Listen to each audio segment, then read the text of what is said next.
Hello, hello, Miss Forbes here, and I am so happy to say that this is season 1 reunion. I'm so glad you guys are here. All of the extremely talented creatives I got to talk to. We don't have everyone today, but we do have Joey, Victoria, Jennifer, Lexi. So I'm so excited to talk to you guys. We're going to dive into some deeper questions and expound on a lot of the things that we talked about in each particular episode. If you guys haven't seen a certain episode, be sure to go back, subscribe to our YouTube channel, and our Instagram is at Forbes Agency Pod. Are you guys excited? Yes. So I definitely have to have like a vulnerable moment, you guys, because season 1 was a new venture for me. So there's so many things that I learned. And Jennifer, you got to give you your flowers because you, Dario, Royal Rouge, y'all have definitely given me a stable sense of like professionalism, and I can learn, I'm learning how production works, how editing, all of the things. We learned so much, from microphones to me losing SD cards. Is there anything that you think, like, feedback you could give me moving forward for season 2? Well, first of all, it was so fun. It was as new, as it was for you, for me, because I'm used to that, recording, during weddings and events or photo shoots, but it was very new to me. So we both learned. But we learned together and we loved it, and I just feel like you did really good, to be the first time, like inputting yourself into like the production world, because it does have a lot of like, branches and stuff. But I feel like we learned all of that first season, and now we're getting better for second season. We're just gonna come with everything. So I feel like you got it. Thank you. Yeah, I think all of you guys definitely brought so many different aspects to the table. I know Renika's not here and Kirk's not here, but everyone as a whole, I feel like the conversations were so well-rounded because creatives are so complex, we're so different. So I feel like being able to have conversations with other creatives, not only does it inspire me and we inspire each other, but it makes us like motivated, to continue doing what we're doing and get feedback and stuff. So yeah, I am super excited about continuing on to season 2. Joey, I know we talked about you doing a part 2, and I know you're doing so many new things in your business. Are you going to come back for a part 2? Absolutely. Woo! Okay, cool. Cool. Well, you guys, I'm going to talk about each specific episode, and there's some questions that I kind of want to expound on, and I think it'll help creatives even more so. Starting with Jennifer, if you haven't watched her episode, you have to go back and see it. It was one for photographers or models, and we talked about building chemistry on set. And Jennifer, my question to you is, because we're kind of in the day and age of like content creation, people are, influencers and people are putting out content. And I think it's important for people in front of the camera, even if it's not like necessarily professional, but if they're still creating content, they want to have that chemistry with the photographer. Yeah. And in our episode, we talked a lot about how to build chemistry for photographers, but what would be your advice to influencers or someone who's building a personal brand? How can they help the photographer build that chemistry on set? Such a good question, because it's from the other side. So my advice would be just be yourself and try not to over stress of like, how in social media, everything is about what you project, even though you're not actually living in that reality. We create a reality. So it is so important for the photographer to capture you, your personality, or, that essential, like basically just your personality, but just don't over stress, don't overdo it, because if you are overdoing it or, just overacting it, it looks too fake. We can do so much in post-production. We can, fix audio, fix lighting, fix things, but, it's just going to be easier if you just if you're just true to yourself, relax. If you mess up, hey, let's do it again, or and it makes it so much easier because then we don't know what your idea or what you have in mind is. Like so hard for us to like read what your final product will be, like if you have a vision. So just be yourself, have fun with it. Yeah, just relax, take it easy. What do you guys think? Anybody have any input on like building chemistry? Victoria, you are like content queen. So how do you build chemistry on set as well? And you are the epitome of like original, genuine, you're yourself, and you own it. And I think that's important. But what would you say to add on to what Jennifer?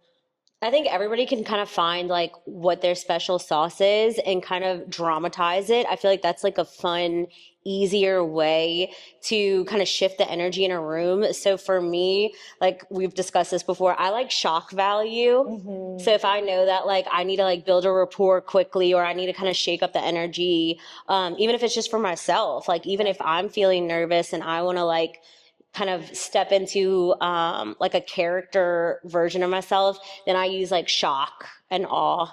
Yeah. And it's uncomfortable, but it's like an easy way. And even down to modeling, like it's awkward in front of the camera, but usually when you feel the most awkward or you feel like you're out of your comfort zone so much, that's when you get the best content. So I definitely agree. And I think me making this podcast, there's been so many moments, y'all, where I'm like, this is just forgetting stuff, or like, we all get imposter syndrome, like just thinking too deeply, like thinking too much. And it's not that serious. Like at the end of the day, this stuff is fun. We're supposed to have fun with it. And so I think that's really important. So thank you guys for that, for sure. So Lexi, so glad you're here, girl. I'm happy to be here. Thank you for having me. Everybody looks so great. Everybody looks good. We did good. Speaking of looking good, tell us what you're wearing. I love your outfit, like super cute. We know you're the style queen of the group, so give us some details. Thank you. Everybody is stylish in their own way, very much. But my staple chunky boots, had them last time, gotta bring them back again this time. Never will go out of style. Never. I love them. They're so comfortable also, style everything up. Everything that I have is also secondhand. It's kind of my vibe, secondhand queen. I love everything that's kind of handed down. You don't have to shop new. There's honestly some even stains and stuff on here from it being passed down, but I think it kind of just goes with it. Yeah, it gives it a little bit of character. I feel like it's like a fancier kind of vibe because of the collar and the bolo tie, but it definitely gets dressed down with the corset and the mini skirt, so. Definitely. We got to talk about personal style and how everyone has their own personal style. And I feel like that's such a good topic because not everyone is a stylist, but we still have our own like niche. You know what I mean? Yeah, personal style is so important. And it's February while we're filming this right now. Unfortunately, we are not in New York, Paris, Milan. Everyone's doing Fashion Week. But we're still going. We're still going. Hey, there's another one in September. We're manifesting. And if you listen to our episode, and we were episode 3 or 4, we talked about how we have to plan a trip to New York. But with that being said, what have been your favorite Fashion Week or red carpet looks of like 2024? So I think with award season kind of being the end of 2024 going into 2025, recently I've seen some really cool ones.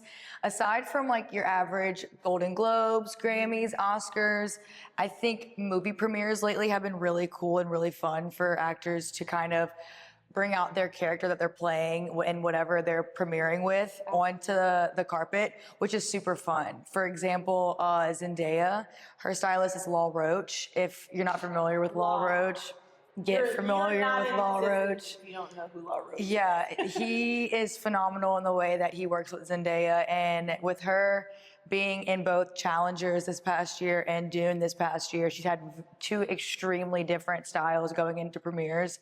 And one was a specific Mugler cat suit that she wore that was completely armored out and metallic. Oh, wow. And it was the Dune world premiere. Phenomenal. But her stylist and her, they work exclusively together. He kind of only styles her these days. And they get really creative with each other. And they work with certain designers and brands that will kind of create looks solely for whatever they're premiering. And aside from her, people like Iowa Dibbery, whenever she was just at the Golden Globe, she had this amazing pantsuit that was an homage to Julia Roberts back in the 90s for the Golden Globes. Coleman Domingo is another actor who stands out on the red carpet every single time. So some of those, they're really, really expressive. Their personality shines with what they're wearing as well. And they also kind of bring in that character that they're bringing in as well. So I think all of them kind of really stood out this last year with award shows and premieres and whatnot. But yeah. I love that you brought up the relationship that Zendaya and Law Roach have. Kind of reminds me of me and Joey, because I want to be your muse forever.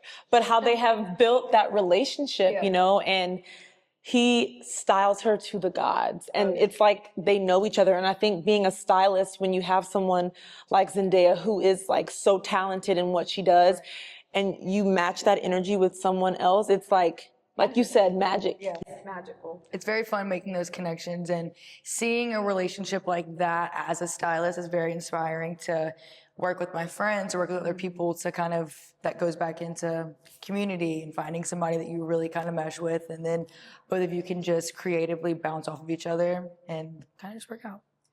Yeah, I think that's also a good point.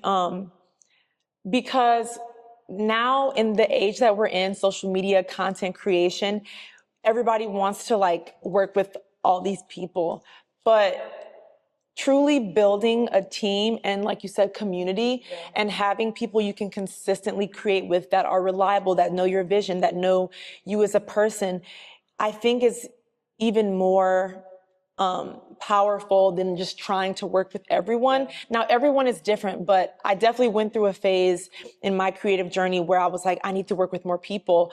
But it's easier to build that relationship and just do different looks. If, you're listening to this and you don't maybe have the network that you think you need to have, work with your friends that are close to you or in community, that people that you can work with, and then just build on that and create. And eventually, you'll start attracting more opportunities.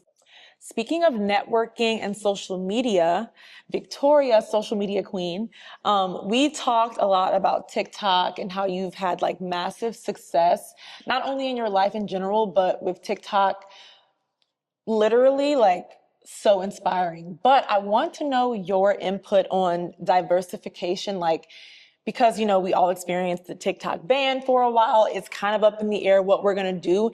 And I know a lot of creators who do very well financially and use TikTok as a means of income. So what is your personal take on the TikTok ban? Are you diversifying, like where you're putting your products and your content, or are you still sticking with TikTok?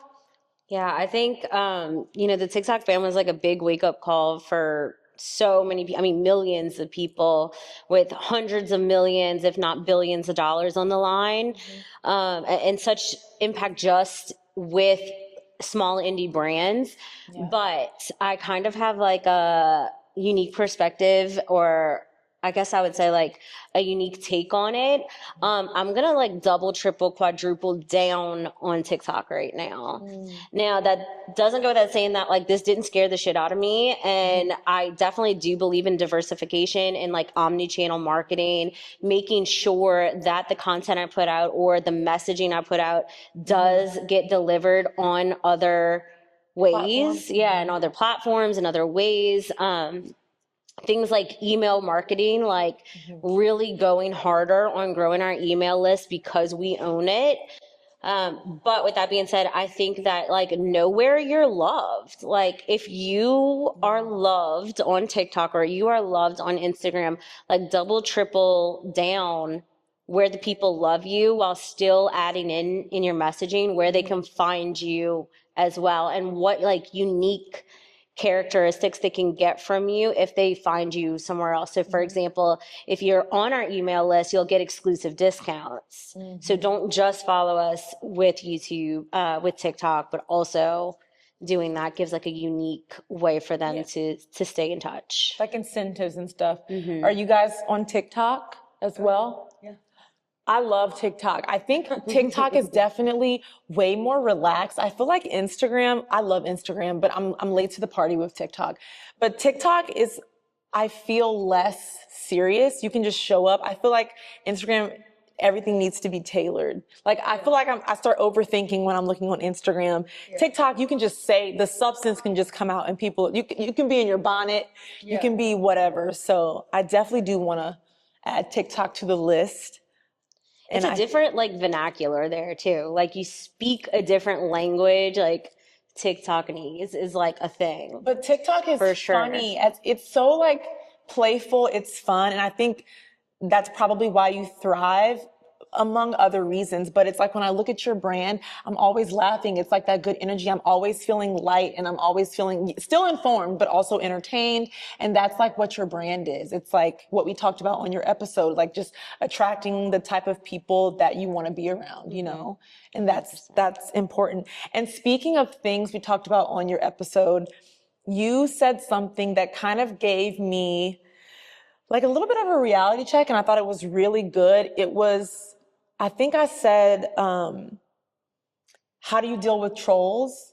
And like, how do you deal with people like commenting? Because once you reach it, TikTok is like infamous for like just people commenting stuff. And you said, Comment warriors. yes, she said a lot of people have like a fear of success, and that is something that comes with success.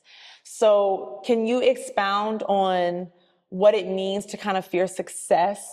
Because we all want it, but some people I think like fear the word, like it's things that come with being successful online and stuff. Yeah, like every time that you kind of up level in your life, you're confronted with all of those like dark parts of yourself and those insecurities that you have within yourself. So the more you show up in the world, the more people have eyes on you, the more that's going to be reflected back to you. And you really have to make that choice. Okay, is this going to be the time? If they're looking at me and they're calling me XYZ, or they don't like my thoughts on this, and the other, then am I going to like retreat? Is that going to be what I've always done? I mean, from childhood, or am I going to step into like a new power, a new place that I'm at in my life and confront it head on?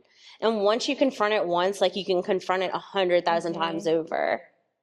That's so important. And I think a lot of people, not on TikTok, but just in general, I talked to Jennifer once about a situation, and being able to know who you are and stand firm on your gifts, you let other things just happen because, like you said, you're in your power. So for all of those listening to this that get really, really emotional, because I'm a Cancer, I can get emotional sometimes. But I think it's important to keep at the forefront your values and your gifts and know how hard you work, you know, how much you invest in yourself, how much time and energy you spend and put on your gifts. Because if people don't, you know, people that are spectators, they don't know. So I think that's really good advice. So yeah, moving on to the next episode, we had Joey. Yay! I think our episode was probably the funniest one because we're like really close in real life. But I want to talk about your transitions because I know you're going through different branding, your brand is evolving. And I think people would love to hear from you about what you see in the future for Joe Design Studio and where you're at for 2025. Okay, so over the past 13 years, making clothes same day while you wait, it kind of limits to what kind of designs you can create within the time frame. So over the holiday break, I decided that I was going to close my office down and work a little bit more freely and remotely so that I can work and be a little bit more creative with what I choose to design. And for so long, it's been so much of the same type of clothes over and over, which was cool. But as an artist, I wanted to elevate and grow. And it was hard to close down, but it worked.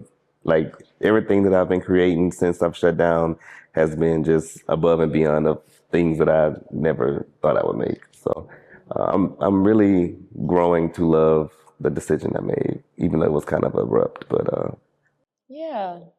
That's good. I remember the first time going to your studio. So seeing you evolve and grow and just want more and to do different things is very inspiring. So I can't wait to see what you put out. You guys have to go on his website. I don't know when it's dropping, but we'll have some some juicy stuff with some Forbes agency models. So I'm really excited. And I'm glad that you said that, because I feel like I was kind of in that place with the agency for a while. Like, I want to do more than just like the modeling aspect. I want to work with multiple creatives, but it's hard to make that transition. So And I felt like I was getting to a point where I was just going to work, and I do more than just so. So now I've got landscaping jobs. I have jobs doing interior design now, and the candles are doing well. So, Candles. they smell so I need some candles. I love I candles. get y'all some candles. He does it all. Yeah, that's exciting. I'm excited to see where you go.